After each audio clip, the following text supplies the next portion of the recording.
to John Hodiak in tonight's presentation of Suspense.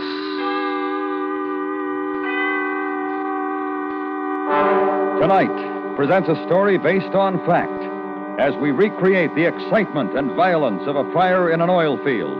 The story is called Hellfire. Our star, Mr. John Hodiak.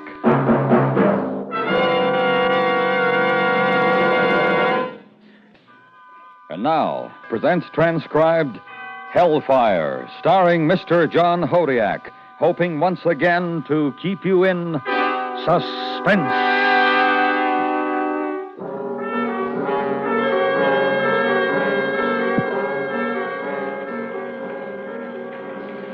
Oil hunters are like farmers and fishermen. They all try to harvest a crop. The main difference between them is that the oil hunter has to find his crop before he can harvest it. Finding a nickel glass of beer in a free lunch counter is a lot easier than finding oil in untested territory. I know. I've been looking for it for a long time. Hear that? That's Betsy, my drilling rig. She's scrounging around on the ground again looking for a crop we can harvest. I say again because this is the 8th time we've tried this session, and so far, no dice. And there are 7 dry holes in this immediate area to mark my failures. I feel pretty bad about it. But not nearly as bad as the rest of the stockholders. No, sir, not nearly as bad.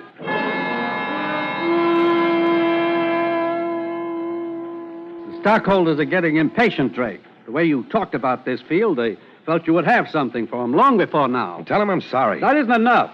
According to the brochure you made up for them, this was supposed to be a sure thing. There's no such thing as a sure thing when you're looking for oil. The brochure said conditions out here were most favorable for oil. You saw the results of the test yourself. If ever a series of tests showed possibility for oil, those did. Huh. I brought along a man on the trip down here that I'd like you to meet. Who is he? His name is Hotchkiss, petroleum engineer. Oh. And an expert on costs. Oh. Oh, Mr. Hotchkiss, over here. Mr. Hotchkiss, Mr. Drake. How do you do? How are you? Well, find anything? It seems to me this is a very efficient operation, Mr. Drake. Well, I could. However, there are several aspects to be considered which might stamp you as a supreme optimist. You mean the storage tanks? Yes. Well, I'd like to talk to you about that. Yes, I think you'd better. Well, why don't we go back to the office? Mr. McLean? Yes, let's go back. I'm rather anxious to hear what Mr. Drake has to say. Wally! Wally! Sorry to bust in like this, Wally. What's the matter? Busted the roller bit off. It's stuck in the casing. I'll be with you in a minute. Sorry, gentlemen. We'll have to postpone this meeting till tomorrow morning. I don't know how long this will take. A most convenient break, wasn't it? One more snide remark out of you, and I'll shove you down the casing right after the bit. Now, Drake, I'm sure Mr. McLean meant no harm. What time do you want us in your office? Be here around 8 a.m. I think everything will be straightened out by then. 8 it is. So long. See you later. Come on, Smiley. Let's get to work.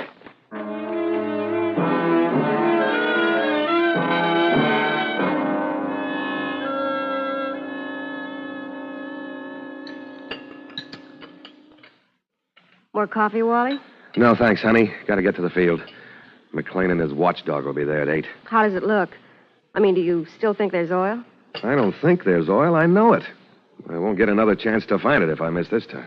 But you're the best wildcatter in the business. You won't have any trouble getting enough money to try again. People don't like guys who go around spending their money on hunches, and that's what I did this time. McLean's got questions I can't answer. What are you going to do? What can I do? Tell him the truth. Maybe he'll see it my way, and maybe he won't. You've got any money to bet that he won't. It's a sure thing. We gotta go now. Okay, if I drive out to the field this afternoon? Yeah, sure. I'll be at the shack, if McLean hasn't booted me out by then. Don't talk like that, Wally. I don't like it. Oh, you're a good wife, honey. I'd have to be to stay married to you. Now, you get on out to the field and tell that McLean a thing or two. That I will, Dottie. That I will.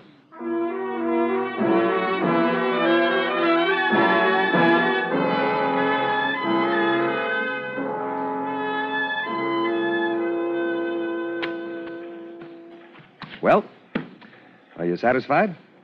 Yes, Drake. All except the particular expenditures Mr. Hotchkiss pointed out. Well, come over here, Mr. Hotchkiss. I want to show you something. Very well. Know what this is? Yes, it's a contour map of an anticline. Right. And we're sitting on top of it. Then why are you so concerned with the inquiry Mr. McLean and I are making? Because I have no proof of it. Proof means oil. And until I strike oil, you'll just have to go along with me, that's all. We don't have to do anything, Mr. Drake. You are the one who has to do something, it seems to me. Now, you listen to me. As long as I'm running this operation, I don't have to do any explaining or answering to anybody.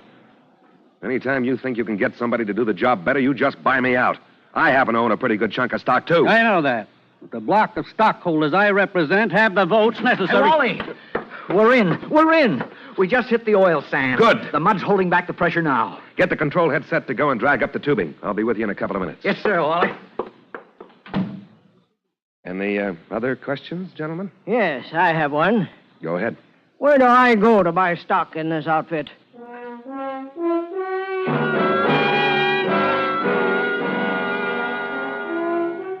The next few days were a whirl of activity. We snubbed the tubing into the casing without losing a single drop of oil. After a close check of casing head pressures, we figured we had a major find. Almost 10,000 barrels a day was a potential. After we got the tubing set, we got the Christmas tree fastened. This gadget controls the flow of oil through a system of valves that lead to storage tanks, meters, gas traps, all the places oil goes to when it leaves the well. McLean and Hotchkiss took the first train back to town. I don't think they said more than a dozen words to each other up until train time.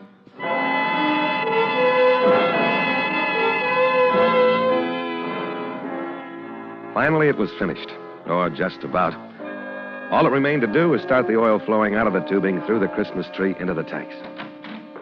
Hi. Hi. Thought you'd be out at the rig cheering when they turned the valve. I had a few reports to make out to the stockholders. What's the matter, Wally? Aren't you happy? Oh, I'm happy enough, Dottie. I'm just so tired I can't hardly stand up. Tired of being sweaty and dirty. As soon as I finish these, I'm going home and take a cold shower, and then I'm going to bed for about a week. Did anybody ever tell you you're a wonderful man? Smiley said so. What? Yeah, I bought him a drink this afternoon. He told me I was wonderful. Well, at least you haven't lost your sense of humor. Do you feel any different? Why, should I? Well, you're married to a wealthy man now. Oh, I don't see Hey, any. wait a minute. What's the matter? Trouble! Holy fire! The well's on fire! Wally! Wally, don't go! Wally! She blew. Big Steve was turning the valves on. She went right up in his face. We couldn't get near him. Smiley, run to the shack. Put in a long-distance call to Larry Burnett in Tulsa. Tell him we want him to come down here and put out an oil fire. And tell him to name his price. Right, Wally. And tell Dottie to contact McLean. Tell him what happened. She knows the number. And tell her to tell McLean to hustle on down here. Okay. Carl! Whitey! Big Pete, come here! You, Whitey, get a team together and start putting up a dirt barricade around the derrick. Make it about 75 feet square and about 5 feet high. When the valve inserts in that Christmas tree go, there'll be a fire shooting all over the place. Okay. Carl, you go with him. Now, what about the shut-off valves at the tanks, Pete? All off. Fire started before Steve opened up. Check them anyway. Right, Wally. Delaney, take some men and get over to the storehouse where they got some tarps. Take the tarps.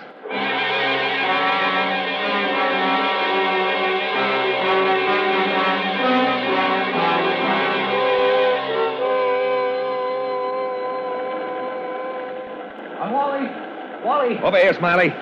Wally, I called Burnett like you told me to. When's he coming? He ain't. What? He left for Arabia yesterday. They got a fire there. They don't know when he'll be back. Maybe a month.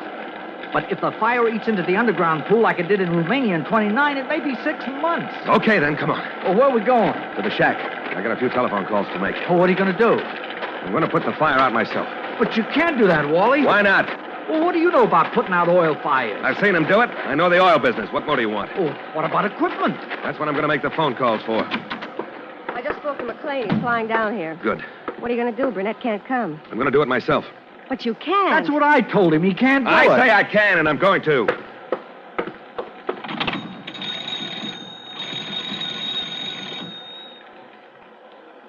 This is Wally. Get me Fred Stone at the Foster Oil Company in Hobbs, New Mexico. And make it quick.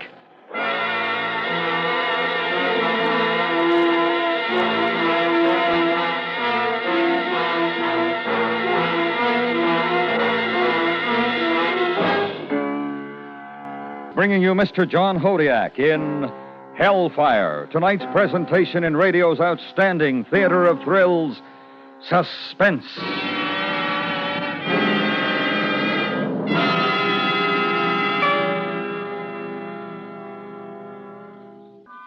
And now, brings back to our Hollywood soundstage Mr. John Hodiak in Elliot Lewis's production of Hellfire, a dramatic report well calculated to keep you in suspense.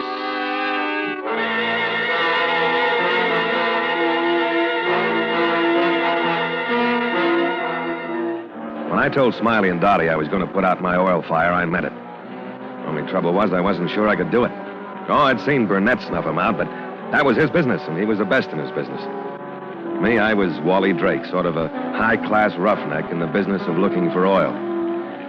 There's something about seeing the results of your sweat go up in thick, black, greasy smoke that makes you think an all-out effort can kind of compensate for a lack of experience.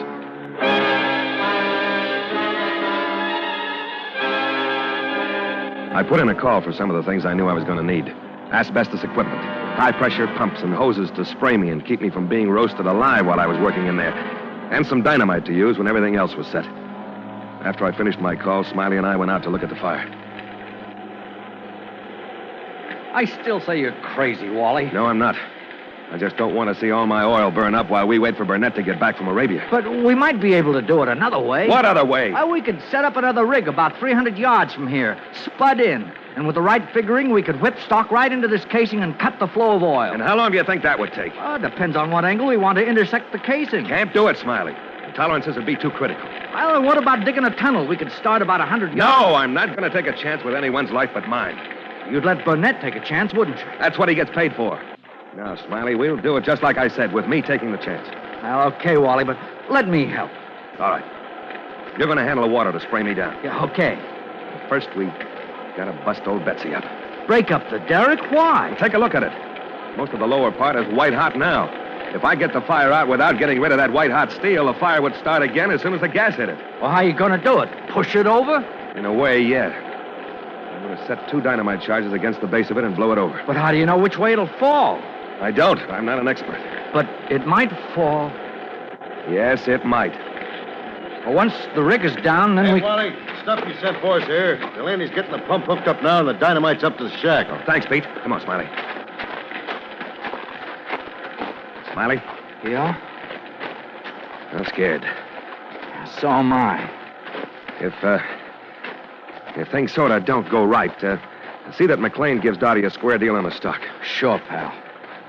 And Smiley. What is it, pal? Oh, stop sure-palling me. That's just in case anything happens. It hasn't happened yet, so get that sloppy look off your face. Sure, pal. I mean, yeah, well. Did you see Pete? I see Yeah, I saw him. And you're all set, huh? Yeah, I'm all set. Is the dynamite guy here? He's outside having a cup of coffee. They got a canteen set up in back of the shack. Yell for him. Yeah, okay. Hey, dynamite, over here. Let's go to work. Yo! Here he comes. I heard him.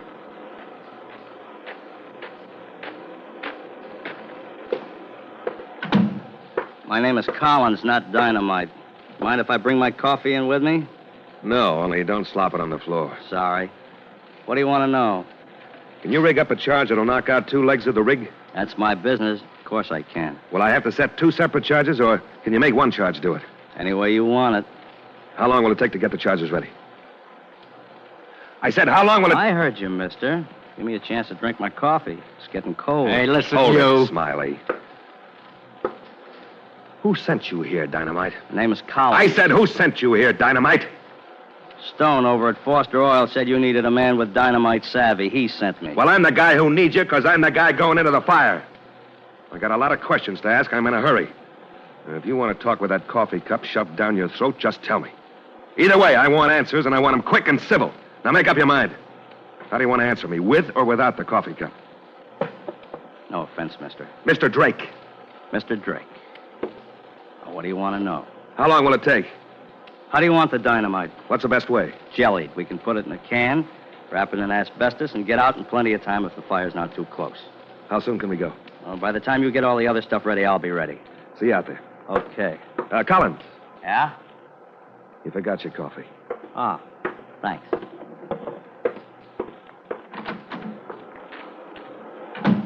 Where's the asbestos suit, Smiley? Oh, it's back of the shack. Let's go. Wally. Go on, Smiley. I'll be out soon. Yeah, right.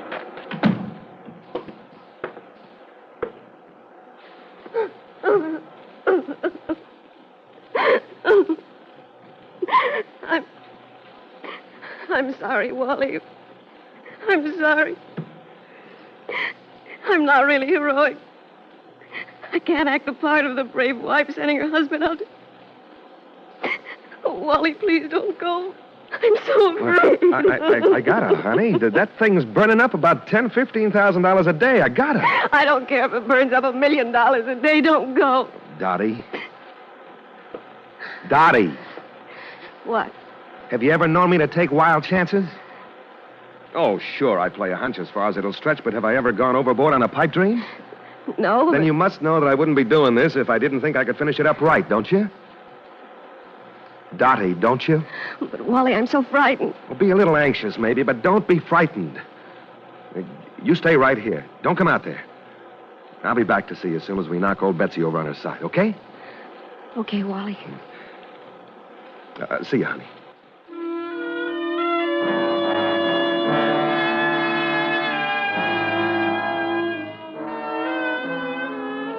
This was going to be the easy part, if there was such a thing. The fire, instead of shooting straight up in the air, was coming out of all the valves of the Christmas tree like a 4th of July spray. But there was a good side to it. The back 2 legs of the rig were comparatively free of any flame, but it was still plenty hot. Ready to go? Yeah. Keep me plenty wet. I don't want to broil. Don't worry, you won't. Got the drill pipe ready? Set to go, boys. Okay, let's have it. I'm ready. Smiley kept the water smacking into me while I got close enough with the drill pipe to plant the charge.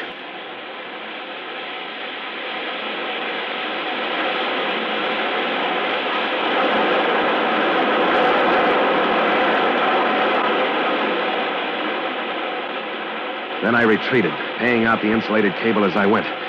Once I got to the periphery, I raised my hand to Collins.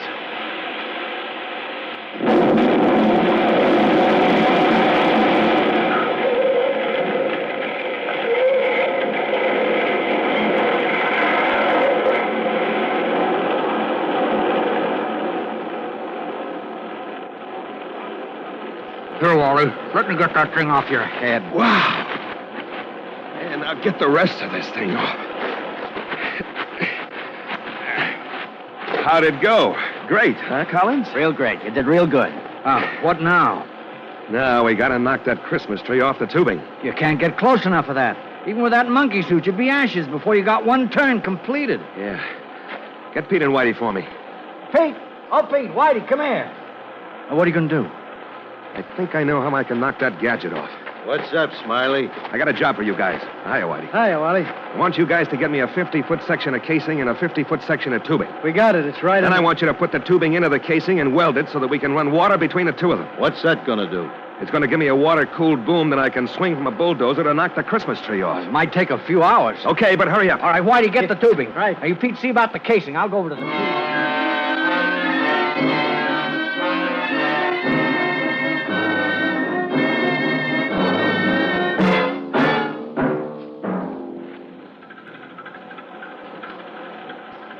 Now listen, Smiley. When I get there, I'm going to swing the dozer in an arc so that the boom acts like a baseball bat. You keep the water going. Yeah, Wally. Now, stay down behind the asbestos shield, though. I got it rigged all across the front. I know. But it won't help me much when I swing around. Well, maybe I can rustle up some more. No, this'll do. Let's go.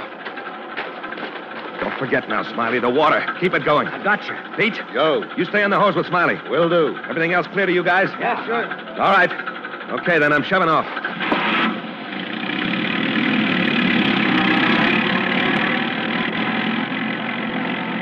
I started forward, the long boom projecting like some monstrous weapon. The reassuring stream from Smiley's hose smashed into me as I inched closer to the flaming fountainhead of the Christmas tree.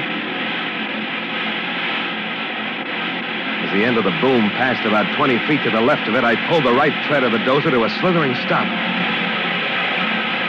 Then the boom began its swing, and when it reached the full momentum of its travel, it slammed into the tree like a flaming pillar of doom. The fire began shooting straight up into the air. Suddenly, I couldn't feel the water from Smiley's hose, and in that instant, I began to sear. Ow! Smiley! Smiley! Water. I gotta get out of here. 50 feet. 40. 20. Smiley! Smiley. Water!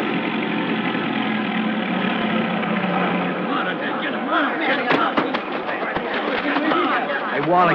Wally, can you hear The me? water! What happened to the water? Bad coupling. It'll be fixed in a minute. Okay.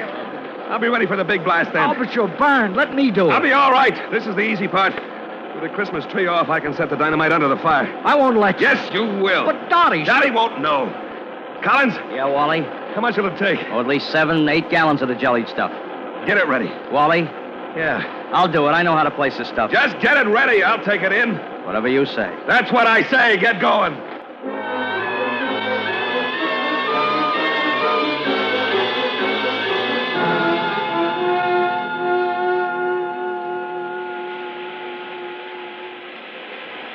He stopped yet, Smiley? I can't tell from here.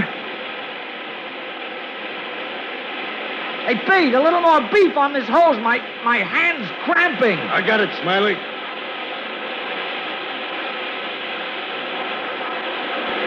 I see him. I see him. He's getting off the dozer.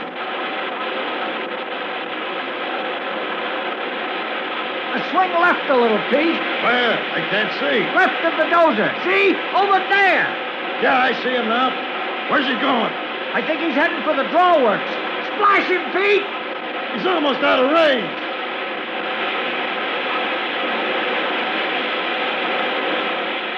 Now! He's coming out. Here, let me help. Pressure! More pressure back there!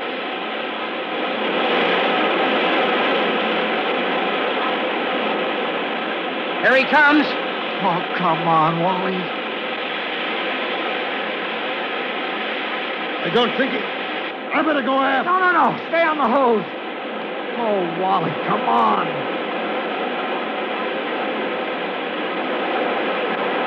Keep the water on him. Keep it on him good. Come on, Wally. Come on.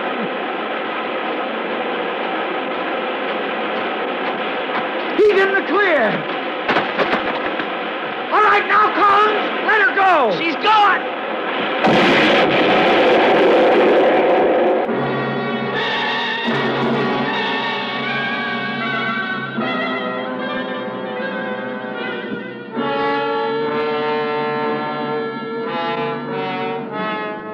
That was all there was to it.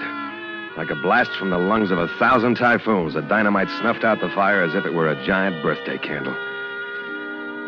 Now I'm fulfilling a part of the wish I had when all this began. I'm staying in bed for at least a week. Hospital food isn't bad, and I get plenty of visitors. The only trouble is they won't let me take a cold shower. But at least it's something to look forward to.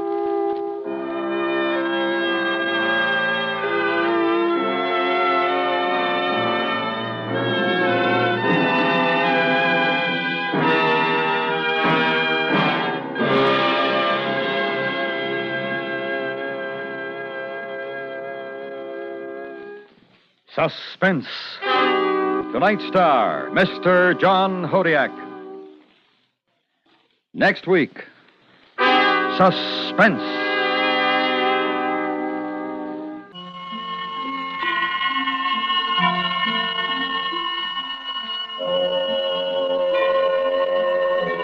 Suspense is produced and directed by Elliott Lewis, with music composed by Lucian Morwick and conducted by Lud Gluskin.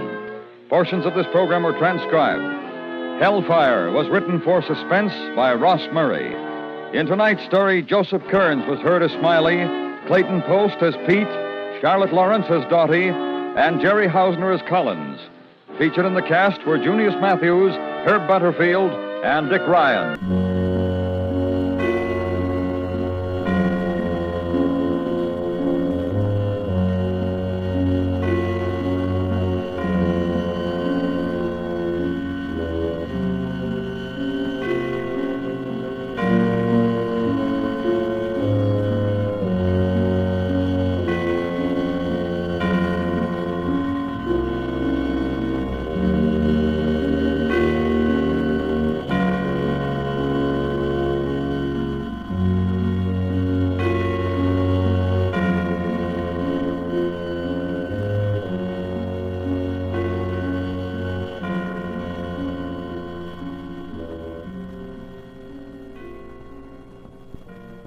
This is the CBS Radio Network.